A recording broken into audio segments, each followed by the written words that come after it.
Cryptographers and shortwave enthusiasts have known about them for years, but they're one of radio's most enduring mysteries. Simon Fanshawe now takes us to the outer limits of the bands and into the clandestine world of the number stations in Tracking the Lincolnshire Poacher. 39715. 39715.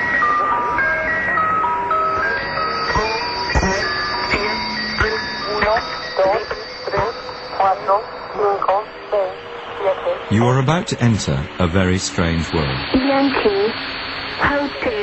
A world of alleged spooks and spies, of conspiracies and covert operations, of illicit transmissions across the globe to secret agents on undercover operations. Or perhaps just a world of fantasists in the grip of a Cold War hangover, imagining it all just to fulfill their big brotherly paranoia. Either way, what I'm about to show you is at the very least curious and possibly very scary indeed. Ever since the height of the Cold War, radio enthusiasts across the globe started to notice strange, beguiling broadcasts on the outer limits of the band, anonymous transmissions that all had a similar shape to them. Each had a call sign, followed by sets and sets of numbers, usually in groups of 5. They are read aloud in disembodied, simulated voices, in languages ranging from English and Spanish to Czech and Chinese. Hour on hour, day after day, some so regular you could set your watch by them. They transmitted what people believed was code information, and became known to shortwave radio enthusiasts as the number stations. They gave them suitably elliptical names: the Russian Man, Bulgarian Betty, Swedish Rhapsody, the English Lady, and the Lincolnshire Poacher.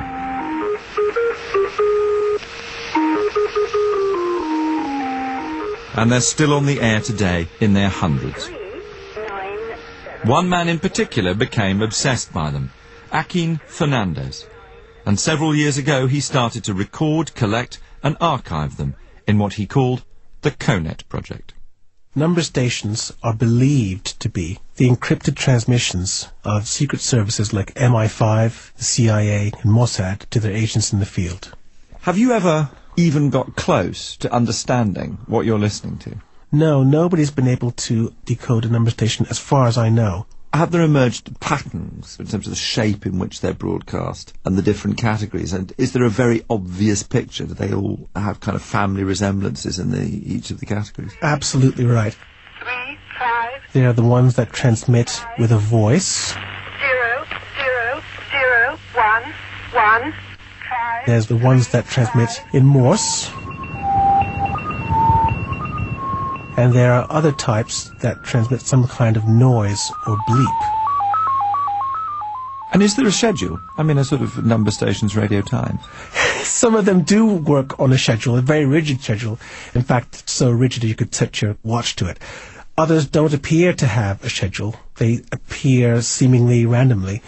And the only reason why we have any schedules at all is because people are very studiously monitoring these stations and then making detailed logs. People like you, for example. It was almost therapeutic. It's something that I had to get out of my system. I was spending hours and hours in front of the radio making these recordings, and putting this together and putting it out in the public has more or less cured me, I think. Joaquin Fernandez is not alone in his fascination with the number stations. Shortwave sleuth Simon Mason discovered them as a teenager and has been riveted by them ever since. I was fascinated by the noises and the different stations and all the different weird sounds that came out of it. And gradually I began to make sense of it. There were broadcast stations like the BBC World Service and Voice of America in one section. And then there was another section that neatly held all the shipping, traffic. And then somewhere in between there were these strange stations playing weird melodies. And bizarre Bavarian vehicular music, followed by these people reading out 5-figure numbers. And this was, what date are we talking about? We're talking about the early 70s. And what was even more notable about these is that nobody knew what they were. You'd read books, there was nothing in books. You could ask anybody you liked and no one knew anything about them. Curiouser and curiouser. Even though no one seems to know exactly when number stations began, they didn't just start bleeping out of nowhere. The use of shortwave radio in espionage, a low-tech but effective means of transmitting coded data, is in a great John Buchan 39 Steps tradition, which dates back at least to the Second World War. This was a time when radio transmissions could be decoded and deciphered to convey amazing information about the enemy, as signals expert and cryptographer Owen Lewis told me. If you go back, for example, to World War II, I seem to remember that the BBC stopped broadcasting Big Ben live. And they took a recording of Big Ben at each hour, and they simply played the recording. They never ever did it live. And the reason for that was to stop the Germans extracting meteorological information from the sound of Big Ben. What you're saying is that you can extract information from anything. Is that your point? You can extract information of some sort. You get a big bell being struck. The amount of water, for example, in the air at that moment will affect the way that it sounds, and the amount of echo that you get. The clouds may affect it. Christine Large is the Trust Director at the home of the Enigma Codebreakers Bletchley Park. People have been trying to keep information and messages secret for just about as long as recorded history goes back, at least to the Egyptians and to the Greeks. And there were some very basic methods. One of them was shaving a messenger's head, writing a message, letting the hair grow back and sending off the messenger to deliver it. In the Second World War, a very good example of the work that was done here at Bletchley Park is that in connection with Abwehr Enigma and breaking that particular system. And amateur radio listeners were used. The operation that they had was eventually known as the Radio Security Service, the RSS, and it had headquarters in Wormwood Scrubs, as it happened. But these amateur listeners intercepted traffic that had messages which were destined for Hitler and his generals. And the information that they gained from that enabled us to arrest incoming German spies. All around the globe, number stations are still very much on the air. Finding them isn't difficult either. You just need a radio and an open sky, or in this case, a back alley in Kensal Rise and Simon Mason. You normally have to come to an alleyway in the back of somewhere like Kensal Rise in order to try and do this surreptitiously. No, I'm usually in Conservatory in East Yorkshire. What, the bottom of your garden? Yes, that's right, yes. I've got a long wire in the back of the garden that boosts the signal. The radio here is saying that it's 13:59, so obviously we're waiting for 1400, which is 2 o'clock in English, because it happens on the hour. You've just got a perfectly ordinary radio here. It's an all-band radio from long wave right up to the top of the shortwave band continuously. 4 seconds to go.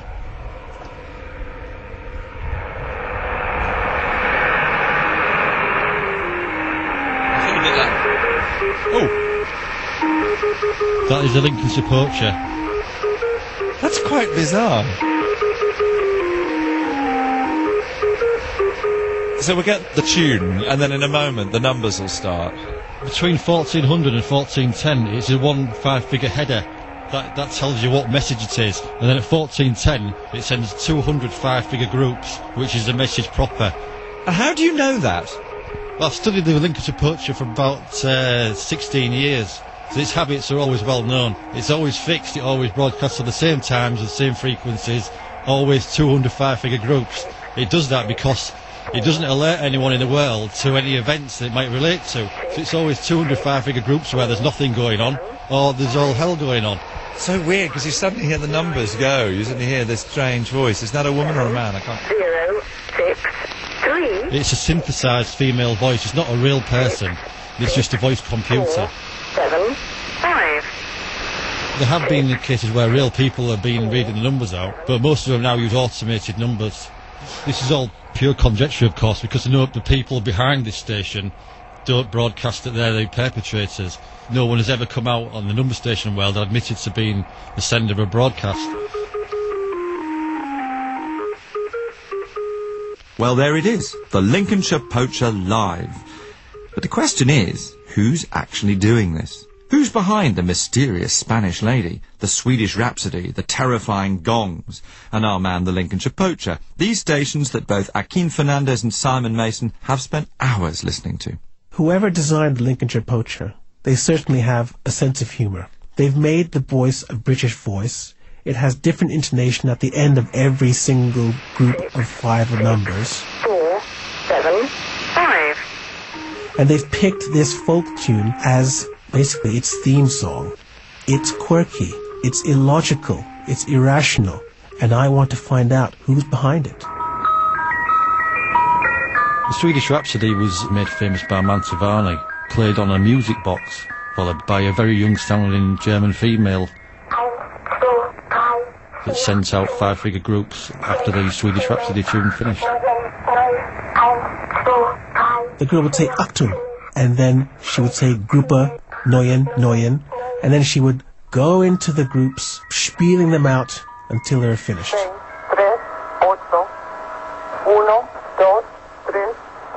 The Spanish Lady is another number station, and we can infer that it's a lady, it's a female voice, and she's speaking in Spanish. It's the station that comes out of Cuba, I think. The gongs were the most sinister of the number stations. The gongs would literally send a shiver down your spine. They started off with some sort of church gongs, but they seemed to be recorded on an old reel-to-reel tape that stretched over the years. So the amount of wow on the tape made the gongs sound really weird. This is an old East German Stasi station that used to come on the air every evening. I couldn't help wondering if the whole thing might still be one huge radio prank, the audio daubings of some mad pirate DJ, a hoax, aliens from outer space. If you buy a shortwave radio and you go and tune it any time of the day or night, you can find number stations.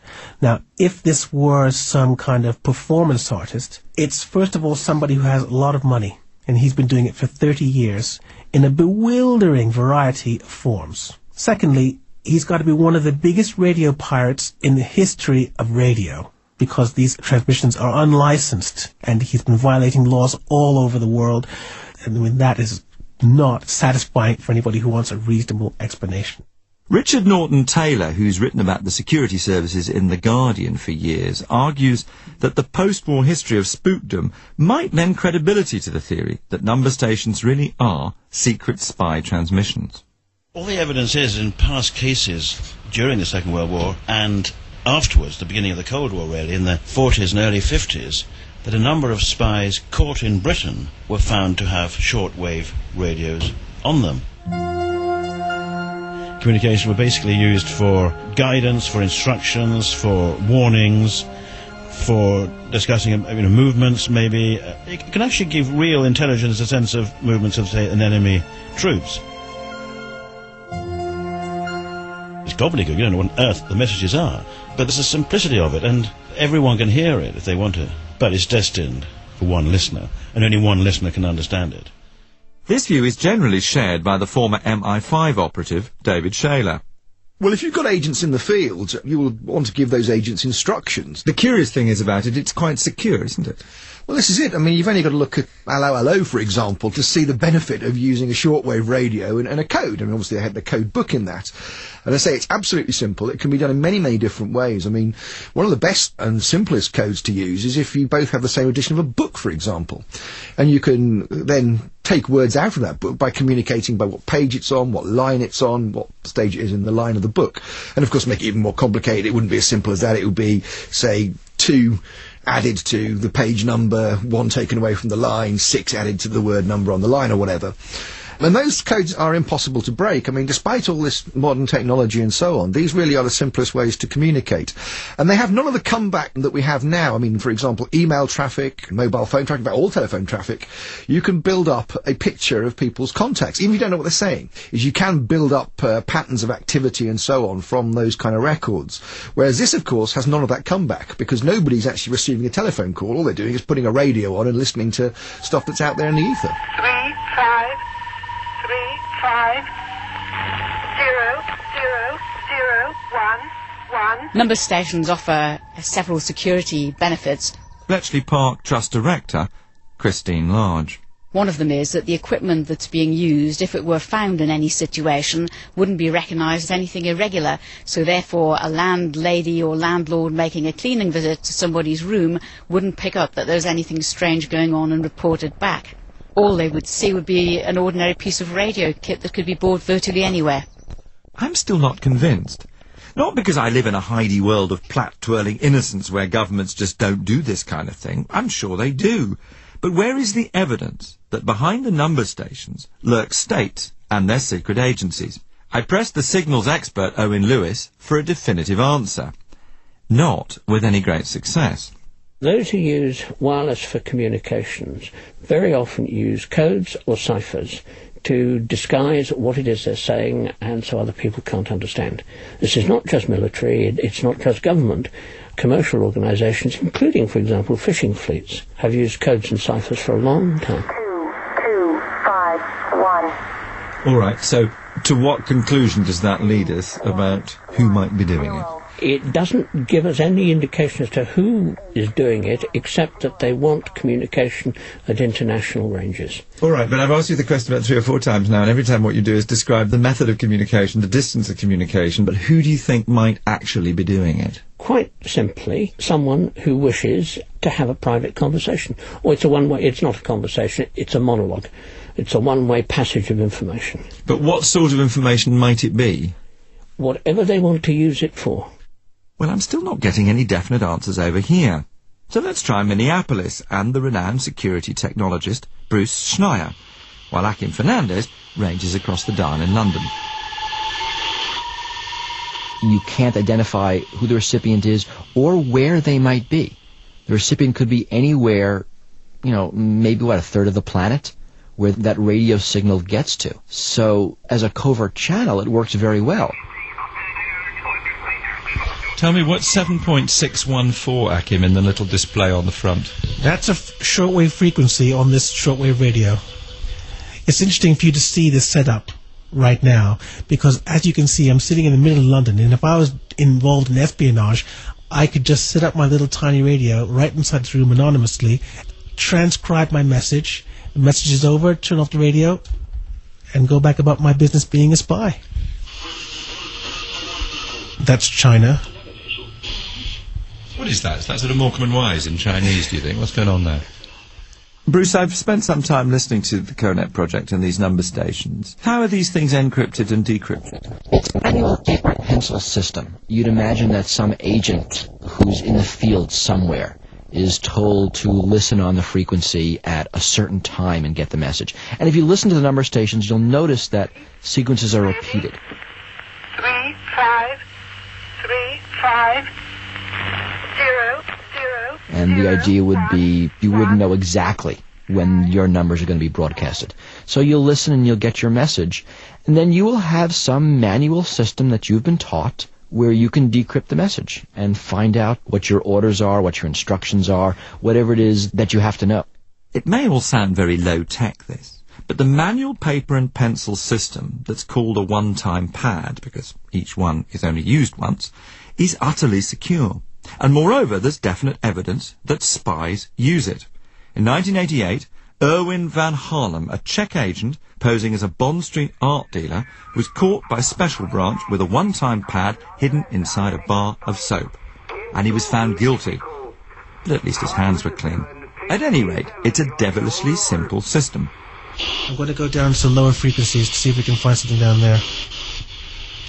In a one-time pad, you have a sequence of numbers in front of you, and you receive a sequence of numbers off the shortwave radio in this case. 1 5 7 2 8. 1 5 7 2 8. And then you subtract the numbers you received from the numbers on your pad, and that gives you another set of numbers, and that's the plain text. And there's some easy way of converting numbers to letters and letters to numbers. 1 equals A, 2 equals B, something as trivial as that. That's mathematically unbreakable. And there's no way, short of getting a copy of the pad, for an attacker to know what the proper message is. Christine Large. There are different forms of one-time pads. The printed ones, often matchbox size but rather a lot thinner. You can get them on microfilm, and they can be stored, for example, in a hollowed-out pencil, in a coin, in a bar of soap, in a book, lots of imaginative places. Another feature of one-time pads is they have to be easy to destroy, so whether it's rice paper or whether, as rumoured, the Americans have one that turns into strips of chewing gum, you've got to be able to dispose of them very easily. So that means, in a sense, that agents will actually eat their words, or their numbers. So number stations are indecipherable to anyone without the pad that makes sense of the puzzle, and even the pad can be turned into a sort of on-the-run snack for spies. But even if we can't ever work out what the number stations mean, Akin and I are still... 2. There you go. 3, 4, 9, 6, 4. Number station. That's quite bizarre. I was beginning to get kind of very sceptical at that point, and then suddenly we hit that. This is a number station that I actually haven't heard before. Okay, so, how do you know you haven't heard it before? Because I know the sounds of all the number stations, well, all the ones that I've heard before. And look at the signal. The signal's very, very... You mean the thing is right over in the left? That's a very, very strong signal. If you look at it now, it's quite strong. This is quite a strong signal. I just don't believe it. 9, 4. Groups of 5 numbers, spoken in English by a mechanical voice that is a male voice. We can note down the frequency, which is 9.359. Wait a minute. The carrier is still there. The transmitter is still on. 0, 0, 0. We just heard 6 zeros, 0, 0, 0, 0, 0, 0, which means the end of the transmission. So God, there's a kind of weird drama to this. It's quite strange. It is absolutely unbelievable. A number station that is new to me. Just at random. That's really wild. That really, really is wild. Well, wild, I'm not so sure. But it was curiously dramatic. Mainly because after all the questions, and all that we can say about number stations, there is still no way of saying for sure what they are. The security services won't even go on the record to deny them. And so the enthusiasts fight with the skeptics, the realists with the conspiracists. Stalemate. And yet, now a telegraphy curator at the home of the Enigma codebreakers Bletchley Park, David White was a former operative of the Foreign Office's Diplomatic Wireless Service.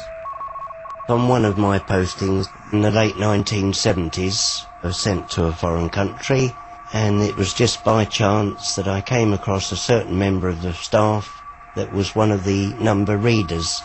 It was just a young lady who was part of a team that was delegated to read these numbers out. She didn't know what they contain, because it's all done from a department that's doing cipher. When you're involved in this sort of thing, you do not question anything.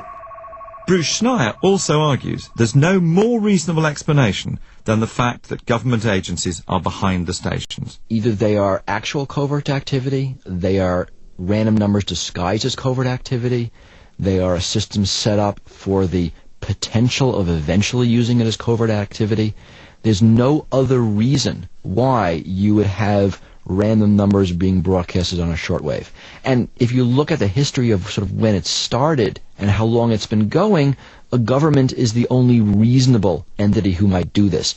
Christine Large. Number stations were evolved as a result of suspicions about intercepted traffic. The security services were looking for better ways of disguising the content of their message and protecting their agents. Some people thought that their use had tailed off, but it certainly in recent years has grown dramatically. There are many more groups of fragmented users in different countries.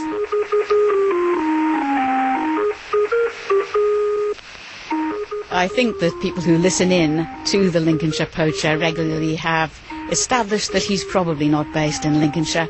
In fact, at a pretty good guess, it's in some area of Cyprus, and the assumption that the Lincolnshire Poacher is one of ours has certainly been made, but it won't be by me. 6, 6, 4, 7, 5. 6, 6. A certain part of our secret intelligence services does run one of these stations. 1, 9, 6. I won't say why, or give the schedules, but they certainly do. A lot of people have got radio direction finding facilities now. You can actually purchase them for the high frequency bands, and you'll get a line of transmission. The radio transmitter concern was tracked down to an area in Cyprus in the Mediterranean. Cyprus transmitters or not, the poacher's real identity remains, officially at least, a secret. Is he really one of ours? And come to that, who is the Spanish lady? And does she dance to the tune of MI6 or the CIA? Richard Norton Taylor. Classic spook policy is called NCND, i.e. neither confirm nor deny. The most, in a way, frustrating thing, especially for those people who just want to twiddle the knob and hear these things and then get sort of fascinated by it because it's there and it becomes a kind of mystery and they can't crack it, never will be able to crack it actually. The people behind it are never ever going to admit to it. These stations, they shout at you. Akin Fernandez. They draw attention to themselves. They say, look at me, listen to me. I'm not the sort of person who can just sit down, come across something like number stations, which is completely counterintuitive, and just let it slide by. Are we owed an explanation? I definitely think so. 2251. They are indeed used by the intelligence services of particular governments anywhere in the world. Former operative of the Foreign Office's Diplomatic Wireless Service, David White. Some of these transmissions are hoax, but the great majority of them are genuine and serve a useful purpose to whoever is transmitting them. There are many, many places where there are insurgents that cause great difficulties to the authorities. These are often the ones that are transmitting the number stations, reading out the numbers to different units, but others are quite legitimate of any particular government secret intelligence service. It does appear that there's more to this than just the shipping news from Dogger or German Bite. All we can do is listen and wonder. But for now, goodbye. Or 000 000 3 9 7 1 5 6 6 4 7 5 1 9 2 7 4 9 2 0 2 8. Tracking the Lincolnshire Poacher was presented by Simon Fanshawe. It was produced by Simon Hollis and was a Brooke Lapping production for BBC Radio 4.